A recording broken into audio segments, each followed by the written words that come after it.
This house is now mine. There's no room for you, Rachel, so get out already." My mother-in-law cheerfully shouted, leaving my husband Bob and I stunned. Returning home to our apartment in the city after successfully giving birth back in my hometown, we found the door unlocked.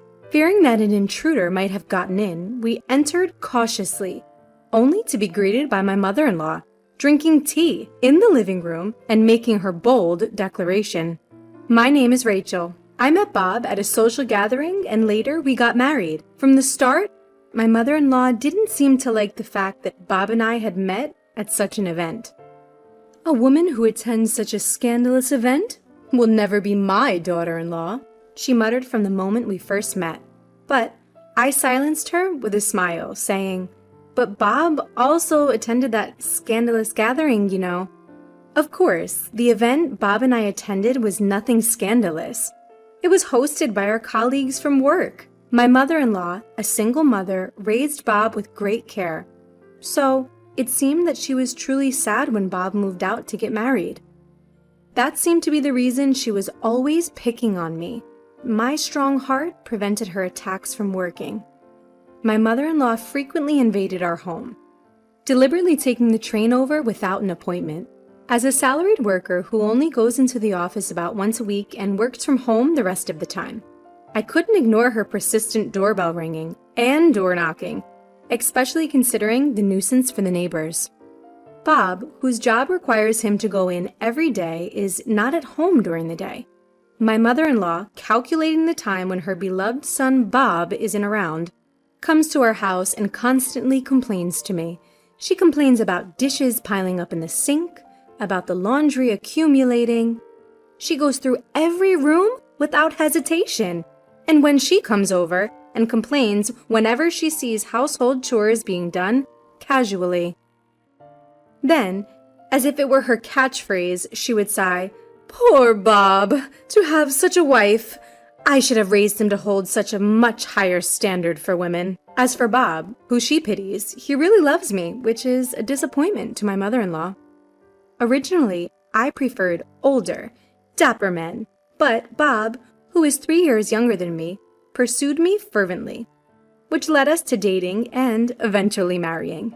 So when my mother-in-law picks on me, Bob gets very angry. I always reported to Bob what my mother-in-law said, so each time Bob would call her saying, "Mom, it's a hassle when you come without calling. Rachel isn't just hanging around at home, she's working." Well, even so, my mother-in-law never stopped coming unannounced, and instead, she often snapped at me saying, "Why did you tell Bob?"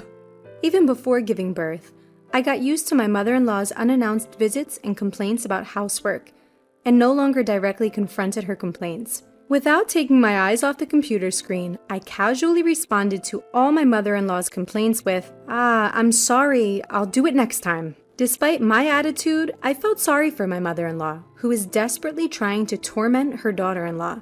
Bob and I shared the housework, and I didn't care about the complaints from my mother-in-law. I didn't think much of it, saying, "She's at it again." But the words she said when I reported my pregnancy were really harsh. "You're pregnant? Whose child is it?" Bob and I hugged each other in joy. He was so eager that he was already stroking my flat belly, saying, "I can't wait to meet the baby." And yet, my mother-in-law seemed to think that I had made a child with another man. Huh? I instinctively responded, to which my mother-in-law continued with an angry expression. "You've betrayed Bob and made a child with another man, haven't you? After all, you're unattractive and 3 years older than Bob. A woman like you and my Bob couldn't possibly have a child." In response to my mother-in-law's confident statement, I blew up. "That's impossible! Please go home!" When I said that, my mother-in-law left the house laughing and saying, "See, you're angry because I hit the nail on the head. I'm going to report this to Bob." As she promised, my mother-in-law seems to have told Bob that Rachel is trying to make you raise a child from another man. But Bob cut off her argument with a simple, "That's impossible. Rachel would never hurt me." Bob, who said this with a laugh, was truly kind, and I was sincerely glad to be married to him. Several months had passed since I found out I was pregnant. I had returned to my childhood home to prepare for the birth. My family's home is quite far from Bob's office, so he usually stays behind at our apartment. "I miss you when you're not home, Rachel." Bob would say this, and while I thought it was sweet, I took the opportunity to spend some quality time with my parents at my family home. Then came the day I gave birth. As soon as my mother informed Bob that I was in labor, he immediately took time off work and hurried over. Seeing me in pain, Bob held my hand and, looking like he was about to cry, said, "I wish I could take your place." I think I was delirious from the pain because I yelled back, "Then do it!" "Sorry, Rachel, I can't." Of course he refused, but Bob encouraged me through my labor, and I finally gave birth to our baby. When they handed me our tiny newborn, I felt a warmth well up inside me. Was this what it meant to be a mother? I was so moved. I cried. Bob was also deeply moved and repeatedly thanked me. We named our son Jacob and spent a few peaceful days at my family's home while we settled into our new roles as parents. Having a baby completely changed our daily rhythm, and there were many challenging aspects. But I believed that we could overcome anything as long as we were together. But when we returned to our apartment in the high-rise, we found the door unlocked and my mother-in-law drinking tea in the living room. Even though she always acted as if the apartment was hers, I had no idea why she was in our home. "Bob, did you give your mom a key?" "No, I didn't." When I quietly asked Bob, he vehemently shook his head in denial. Upon seeing this, my mother-in-law snorted and showed us a key she had placed on the table. "I saw the key hanging at the entrance, so I borrowed it to make a copy." Indeed, we had a key hook at our entrance and would leave our key there, but I never thought my mother-in-law would steal it and make a copy. I was taken aback by her audacity. Seeming pleased with herself, my mother-in-law finally noticed Jacob in Bob's arms and stood up.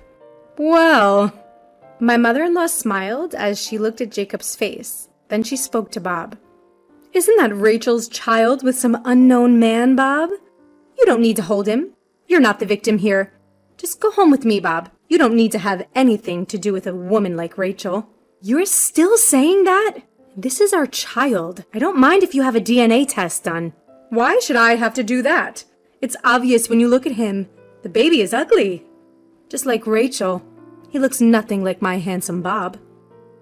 As she said this, my mother-in-law looked from Jacob to Bob. Then, seeing the look on Bob's face, she froze. Bob was glaring at her, a furious expression on his face. "Bob, I've always told you not to come to our place without asking, and not to say mean things to Rachel, and yet you've made a duplicate key, and you've come here? What is this?" "I was just trying to protect you." "What you're doing is not protecting me. All you've done is cause trouble for me. Rachel and Jacob are not ugly. Rachel is beautiful, and Jacob has a cute face. Don't insult my family." "Your family is supposed to be me, right?" In response to his mother's shaky question, Bob calmly replied, "My family is Rachel and Jacob." While my mother-in-law was frozen in shock, I gathered up our valuables. "Let's go somewhere else, Bob. Your mom seems to think this is her place." "Where are you going?" To my mother-in-law's shrill question, I cheerfully replied, "That's none of your business. You said there's no place for me here, and I have work to do. So, we're moving. Goodbye." And with that, Bob and I left the apartment. As we left, Bob asked, "What should we do? Change the locks?" But considering that we were about to start raising Jacob, I didn't think I could stand living in a place where my mother-in-law could drop in unannounced every day. No, let's move. We'll sell that house for now. We might just rent a weekly apartment. Upon agreeing with my proposal, Bob and I temporarily moved into a weekly apartment. During that time, Bob and I rented an apartment in a new condominium, and so we began moving out of the house my mother-in-law insisted was hers. She truly seemed to believe she could occupy the room in the tower residence where we used to live, and showed a confused expression when I let the movers in, exclaiming, "What's going on?" "This room you might think is yours, mother-in-law, but it's a house that Bob and I bought. The ownership of this house is Bob's, so you don't have any legal ownership, mother-in-law. Bob has decided to sell this house, so it would be better for you to find a new house soon. I said this while holding Jacob. Watching Bob give brisk instructions to the movers, my mother-in-law turned pale. Because she could just return to her original house, I was wondering why she was so panicked. But my mother-in-law answered my question with her next words. I have nowhere else to live but this house.